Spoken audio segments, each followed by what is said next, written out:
কলাপাড়া পৌরসভার মাছ দিয়ে তিনমুখী প্রবাহমান খালটিতে একসময় মাছ ধরা নৌকা চলত, অথচ দখল দূষণে এই খালটি এখন ময়লার ভাগাড়। রোগ জীবাণু আর মশা উৎপাদনের উর্বর ক্ষেত্র বর্জ্য জমে পানি নিষ্কাশন বন্ধ হয়ে যাওয়ায় পচা পানির দুর্গন্ধে অতিষ্ঠ পৌর শহরের প্রায় ৪,৫০০ পরিবার। পটুয়াখালী কলাপাড়া সংবাদদাতা মিলন কর্মকার রাজুর তথ্য ছবিতে প্রতিবেদন। খাল জুড়ে ভাসমান প্লাস্টিক আর বাড়িঘরের ময়লা আবর্জনা, সাথে আলকাতরার মতো কালো রঙের পানি। পটুয়াখালীর কলাপাড়া পৌরসভার মাছ দিয়ে বয়ে যাওয়া খালটির অবস্থা এখন এমনই। এই খালের কিছু পয়েন্টে জোয়ার ভাটার পানি প্রবাহ থাকলেও অধিকাংশ পয়েন্টে তা বন্ধ।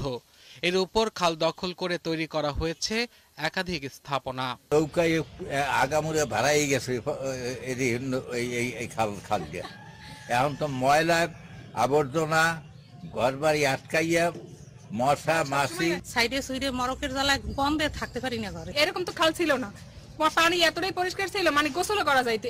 পরিবেশ কর্মীরা বলছেন, খাল উদ্ধারের জন্য গত ৪ বছর ধরে প্রশাসনকে বলা হচ্ছে, কিন্তু ভূমি প্রশাসন খালের সীমানা নির্ধারণ করে দেয়, কোনো পরিকল্পনাই বাস্তব রূপ পাচ্ছে না।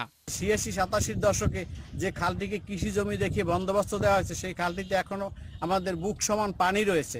সেটিতে একজন ব্যবসায়ীকে আপনার কৃষক দেখিয়ে বন্দোবস্ত দেওয়া হয়েছে। কলাপাড়া উপজেলা পরিষদ চেয়ারম্যান গুরুত্ব দিলেন এই খাল পূর্ণ খননের, আর পৌর মেয়র স্বীকারই করলেন চেষ্টা করেও উচ্ছেদ করা যাচ্ছে না দখলদারদের। কলাপাড়া আমাদের বাসাবাড়ি ছেড়ে যাওয়ার মতো একটা উপায়, সেক্ষেত্রে এই খাল খনন করা দরকার অতীব জরুরিভাবে। জেলা পরিষদের মিটিংয়ে সিদ্ধান্ত হয়েছে যে উপজেলা নির্বাহী অফিসার এটিকে দখলমুক্ত করবে। এই বিষয়ে প্রশ্ন করা হলেও ক্যামেরার সামনে কথা বলতে রাজি হননি কলাপাড়া উপজেলা নির্বাহী কর্মকর্তা ও ভূমি বিভাগের সহকারী কমিশনার। আব্দুল আল মামুন, ৭১।